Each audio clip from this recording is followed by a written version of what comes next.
So welcome back to Talking Tech.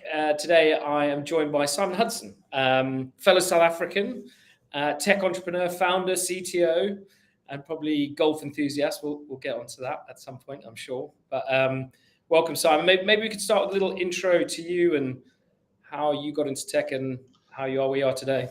Well, look, thank you for having me, Nick. I think I'll tackle the golf one first. Very much like Gareth Bale. It's kind of golf, work, well, some other stuff, work, generally in that order. I think it's very important to get your priorities right. What comes in the middle. Yeah.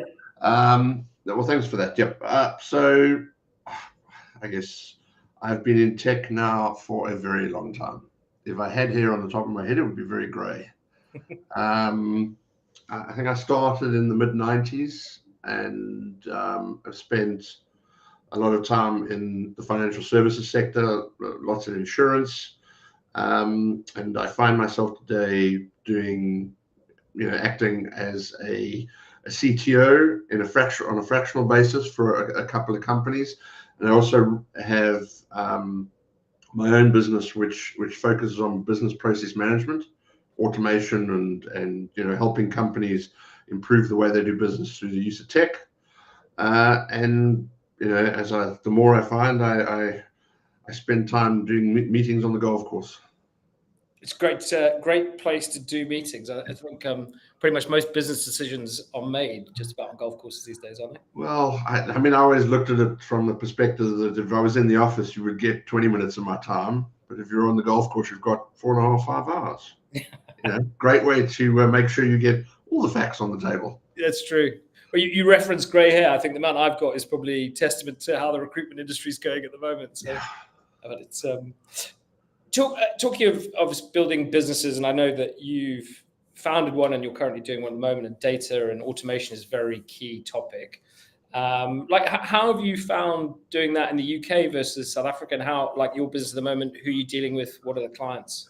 I mean, I think it comes down to network is everything. So, in South Africa, having the benefit of, you grew up through the school system, university, you get into business, a lot of people, you establish a reputation, and it's easy to reach out and find new customers, or, you get recommended, which I think from my perspective, especially the South African business, very little to no marketing. I think, a couple of articles in the trade press, but the vast majority of the business I got came from recommendation, either people using the solution at one employer, moving to another, and then going, well, there's hell no way I'm going to use that much paper again. Or, to somebody going, these guys have made a hell of a difference in our business. You should have a chat to them, when they're around the barbecue, sorry, UK folks, having a beer and discussing, their frustrations at the office. And it's very much the same thing in the UK. It's the business itself was slow to take off and very much in line with how the network grew. And a lot to, that was on me. I mean, when I moved back to the UK, we were in, call it a rural area. I mean, I don't know if Western Hampshire would appreciate that, but we're in a little village. It was, nowhere near business, and difficult to find customers, and subsequently moved back to London. And with that, meeting businesses, going to doing the networking, all of those kind of things, playing golf, funny enough. The Surrey Chamber has some really good initiatives in that respect. You re-establish the network, and that's how you find business. It's, I think, specifically the business process automation, re-engineering, and efficiency area, you can't really advertise. No. One of those things that people don't get until they have an issue that you can talk to, and they understand, that, okay, well, here's somebody that knows what they're talking about and can demonstrate a solution. Yeah. I mean, most of the time, I think businesses don't even realize they have it. They have an issue. Well, as I think the point of us having part of this conversation is like how you use technology to solve problems, how you then educate clients about automation and how that can improve efficiencies. Like, how, in terms of the examples you've had, how have you found that with the clients you've got? How do you educate them on that process? How do you get them to buy into it? Yeah, the hardest part is that initial foot in the door. Yeah. A lot of businesses are comfortable with the way they run things, and unless they're presented with a crisis, don't really look to change what they do. I mean, and that's, in nature abhors a change, and people in businesses more so. And it's a lot about demonstrating that first piece of impact and educating the people within the business to what the art of the possible is. Because 99 times out of 100, it's not the financial director or the managing director who realizes the benefit of the change. It's people lower down the pecking order. They're the ones that, when exposed to the functionality that you roll out, then start asking, well, hell, if you can do this, can you also do that? Because we've always done it this way, and we realize we've gone, oh, okay, well, that might actually be inefficient. Let's do it. Can we ask if we can do it this way? And the answer is always invariably yes. This is the old maxim: never tell them it's not rocket science. And it generally isn't. Most change within business, from a business process automation perspective, is relatively simple. It's realizing that you've wedded yourself to a process, and it might be paper. I've got customers that use one of our tools that automate the collection of invoices and purchase order acknowledgements. And they would have, knowing no better, they would have someone capturing these things. Yeah. And then your succession, you go to a certain size, and now you're processing 10,000 of those documents a month, and you've got 3 or 4 people dedicated to it. But that's the way you've done it, and you employ the folk, and because they're human and they're very bad at dotting the I's and crossing the T's and paying attention to specifics, you get mistakes, but you learn to live with it. Yeah. And then you get a tool which automates that process by doing the extraction and pushing it into your accounting system, and does it in less than a second for every invoice. And you look at it and you go, wow, it's like, how did we not think about doing this before? Yes. And then the business invariably faces the question of, do I redeploy these people? Or do we do something else with them? And I've always found that the smart ones see it coming. Yeah. And they demonstrate their value to the business, and that either, most of the time, it's adding to building those processes and making sure that they have a hand in running them in the future. And I assume taking that example, like where someone now sees improvements in efficiency and cost saving and time saving, that then has knock-on effects into where else can we use it? How else do we? 100%. In that same business, they then look at it and they're thinking, well, this is presented to us in a browser. Yeah. It's taking information from our ERP system, or it's talking to our ERP system to do these things. Maybe we can bring it the other way. Yeah. And I mean, in that specific example, we're now looking at automating their management accounts. So that rather than having an accountant, rather than handing thousands of pounds a month off to their accounting firm, it happens to appear in their inbox at 8 o'clock on a Monday morning, because it's just a process. It's just maths. And the thing is, if an accountant does it, you're relying on their expertise. But once you know where they're pulling everything from, okay, and it doesn't hurt to have an accounting background. Yeah. You can build something like that says, at a stroke of 8 o'clock, go and compile these things, send it to the management team, and then they can work from there. They're not asking for it and waiting and getting it 3 days later. Yeah. We've had other examples where, we worked for a big engineering firm, multinational engineering firm, and they literally had a person employed to put their board packs together. Yeah. And we moved it from, we were speaking to your ERP system. We're managing most of the processes are reported on anyway. So why don't we just push it into to PowerPoint for you? And then this individual ended up being a manager of a process rather than the producer. It makes it, as you said, the good ones see it coming and upskill. And I suppose that my next question was going to be around how tech treats enterprise versus SME, like you've seen differently, because it doesn't it? I suppose And that's the big, I suppose the big difference, especially me as a business owner of an SME, is like educating someone like me versus someone that's got a bigger budget and how you implement that tech. But how have you, what experiences and what have you seen with how tech treats that differently? I mean, I've been fortunate to be on both sides of the table. And I do think, purely because of the sheer scale and the size of most enterprise businesses, they're first at the table, or they're first at the buffet, as it were, when it comes to vendors looking after them. And it's purely because, they have the money and the bills will get paid first. But I look at it and think there are other ways to go about it as an SME to gain the same sort of advantage. You've just got to be a little bit quicker and more agile when it comes to approaching how you do business. You look at it and go, you're never going to roll out a monster ERP system. Yeah. Okay. So you've got two choices. You can go with an online tool, and there are several of them, or you can leverage what you have and wrap it with an automation service, or you can hook it in. And there are plenty of tools, Zapiers and those kind of things that are available online, or you can use a service like the one I offer to make you more efficient, to give you that competitive edge. And then, that allows you to compete with enterprise-sized businesses. The advantage that they have there, I mean, little businesses, unfortunately, put it the other way, because the way licensing models for software tend to be focused on supporting enterprises. If you're a small business and you start growing, you're effectively being punished. If you add 5 heads, you're now adding 5 licenses. Yeah. If you take the approach that says it's a process, and if you make most efficient use of a process within a business, if you use it efficiently, your business grows, you take on 5 or 10 heads or whatever, or you bring on 20 new customers, the process doesn't change.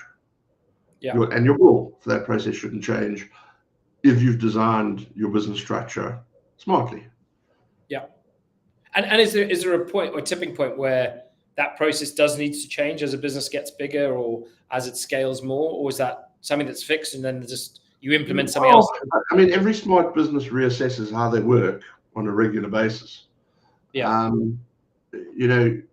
The business, when they were doing things manually, would have felt it creaking. And we looked at it and going, well, how are we going to solve this? Are we going to add more heads? Well, that's not more efficient. It was not more cost efficient, effectively. When you have a process in-house, and if it's automated, you've got to look at it and go, okay, are we getting diminishing returns of value out of this? Are we having to put more effort in to get the same or less value out? Okay, well, that's the time that you start doing it. And you have to have someone in the business looking at that. You can't be a vendor. Yeah. And that person doesn't have to be full-time. I mean, leaning into the other side of the stuff I do, fractional CTO work, going in and helping businesses with their technology strategy, their program for delivery, or helping them get stuff delivered. It's that type of individual is the right person to be looking at. They're wearing an outsider's hat. They're looking in. They have no political bias. They're there to make a difference, and they can look at it and go, okay, cool, this is wrong. Or, this is not functioning as well as it should. Let's add something to it, or let's look at another solution to deliver for you. And but I also feel with that is like you're up against quite a struggle, aren't you? Sometimes with a business that you're trying to improve their efficiency and ultimately their bottom line, but you've then got people that are probably quite stuck in their ways, and you're trying to educate them. Well, how can we use technology to make you better when you've done it X amount of years doing it this way? Well, I mean, in my case, I found it quite handy to be 6'3", 100+ kilos, and a grumpy South African. People tend to listen. It's demonstrating value. Yeah. It's that if you do the first piece and the first piece makes people's lives easier, then they'll subscribe to the notion that the next portion is going to make their life easier too. So, and then it comes down to just proper identification of what the opportunities are, because there's a spectrum of opportunity. You've got to look at it as what's going to make the most impact in the shortest period of time to sway people's opinion, to make sure they're on board with the change program. Yeah. Also, you kind of have to not presented as a change program.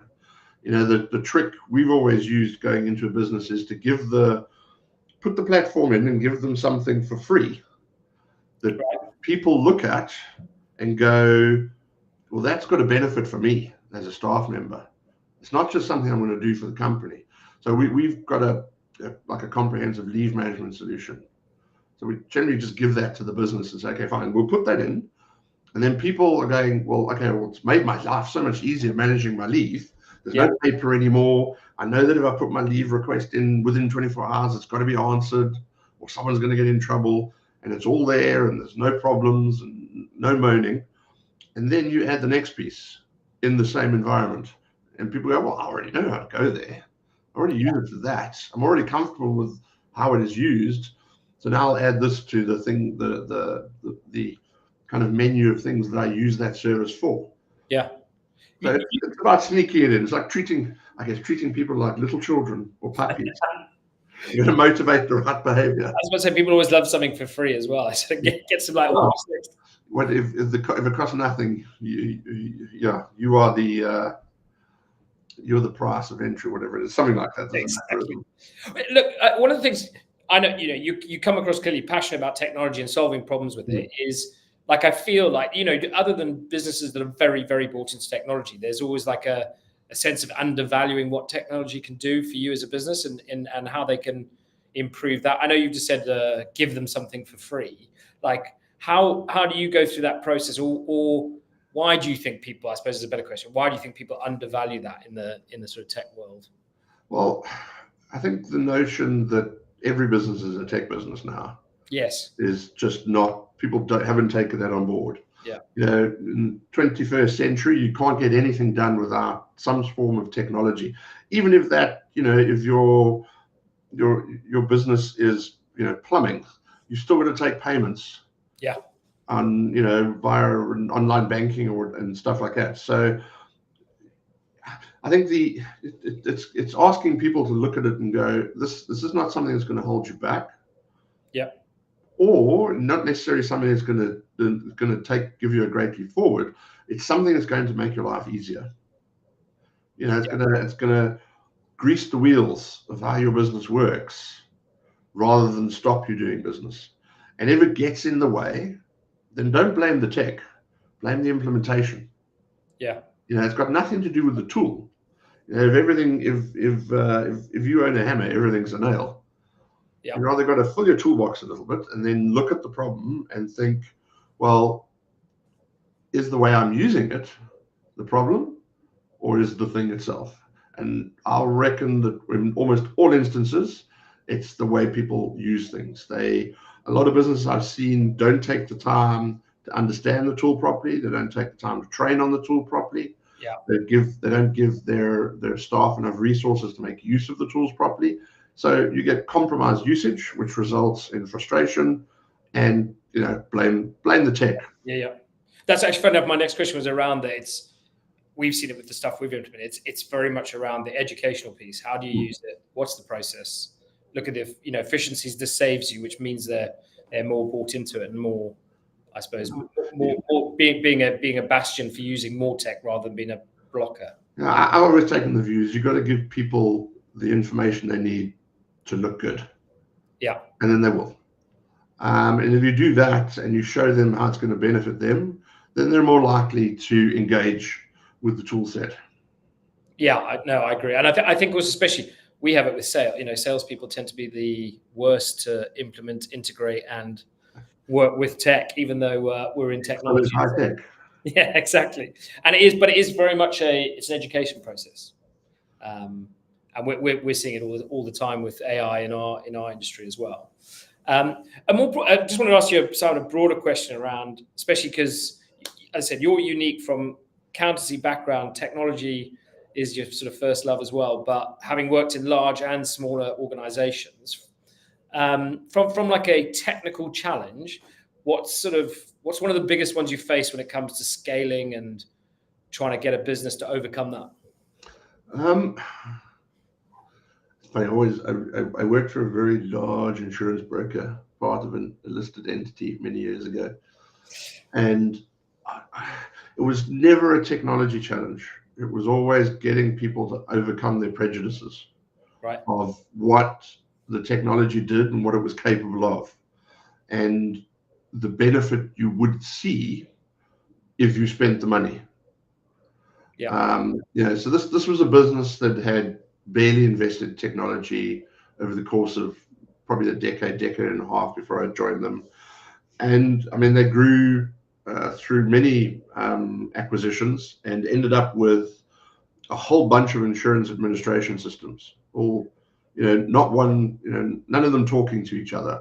So if they had a customer over here in corporate, they had no idea that they had a customer over here in the personal lines business.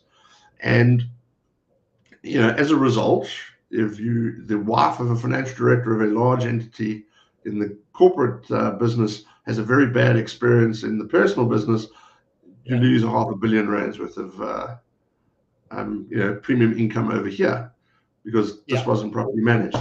So it was convincing the guys. I mean, a lot of things like that go a long way to convincing them that you really should have all of these.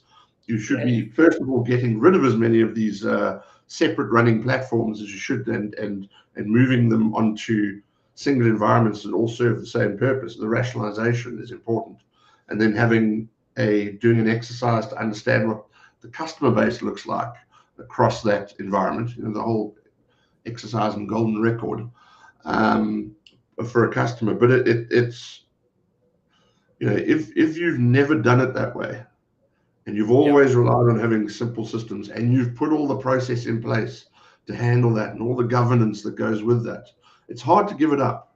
It's a sunk investment. So you've got to have the right words and the right demonstration of technology ability in order to overcome that. From my perspective, some of my proudest moments of the work I've done there in convincing these folk who were, I mean, there's a very great, there's an Afrikaans word for verkrampt. I think it's like backward looking, or and they were kind of, this is the way we do it. There's only one way we want to do it. We don't mind that it costs us extra. And then you have the final inducements, which the regulator comes along and says, no, we're going to fine you if you don't get your house in order. And, good timing. It worked. It's, you joked about being 6'4" and 110 kilos, but just talking to you, and I know we've met a couple of times, I also feel like you've got like a very unique perspective. Like most CTOs, I don't think have the confidence or a lot of experience in doing what you've done, being able to pull those parts together, speak to different parts of the business. I said the issue I've seen with a lot of, especially if you're doing mergers and acquisitions, multiple platforms, trying to integrate them in one, getting a uniform set of like guidelines, processes to do, that's very unique. Like you come across that way as very confident. I think that's possibly like a really, like one of the most sought after skills from a CTO.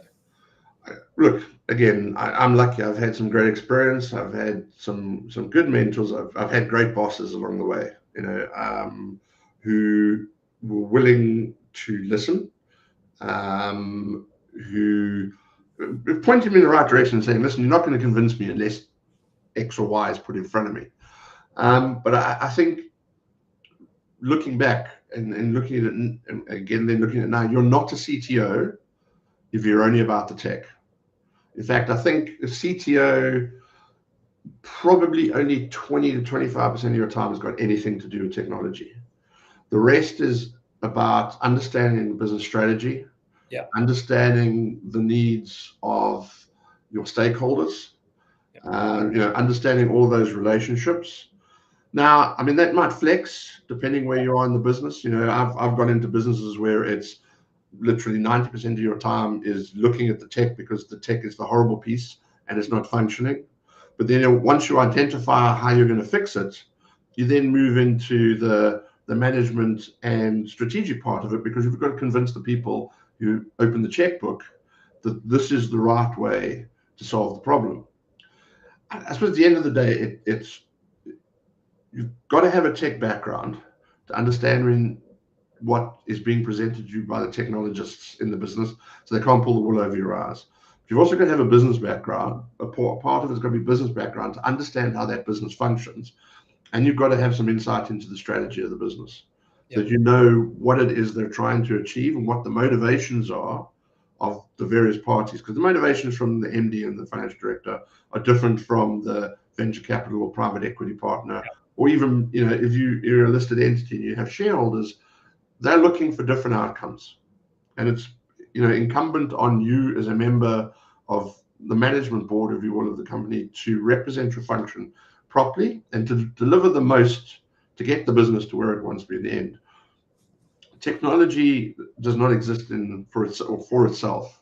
It's there to serve a purpose. And I've always looked at it. I'm quite happy having the argument of the FD. I have the bonus of having the background studying to become a chartered accountant at one point, and then comfortable reading financial statements and how those work. But by the same token, you've got to understand how to choose the right words and set the expectation levels with the parties you're dealing with.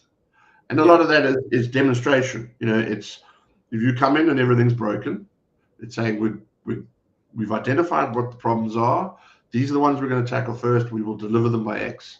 Then you deliver them by X, and you go on. You build trust, and then trust is the currency that gets you further along the road. Being a super techie, engaged in the tech, and knowing how all the pieces get put together, it'll get you 20% of the way there.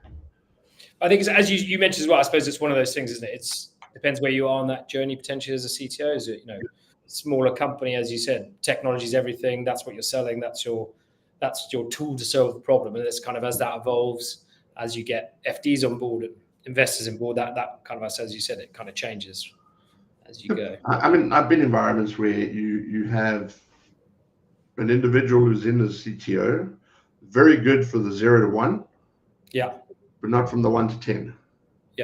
And it takes an evolved individual to recognize that they're not going to move forward with that business. They'll extract themselves and go back to 0 with something else. And then you get folk that, like myself, who enjoy all of the mess that comes with moving from 1 to 10, or from 10 to 100, if that's, you move into listing and stuff like that, because, working in heavily regulated environments is another skill in itself. Then it's resource balancing along with expectation management, because there's a spotlight on you at all times, because you remember then that your financials are shared with the public.